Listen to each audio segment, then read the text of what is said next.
to feel like dying, looking for my golden ticket.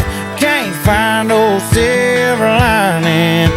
And these days 9 to 5 feels more like 25 to life, and trying to make a living isn't supposed to feel like dying. I punch the clock, wanna punch a ticket to New York and punch the boss, but they don't pay enough for me to cover that cost. So I punch the sheetrock instead, cover my debt.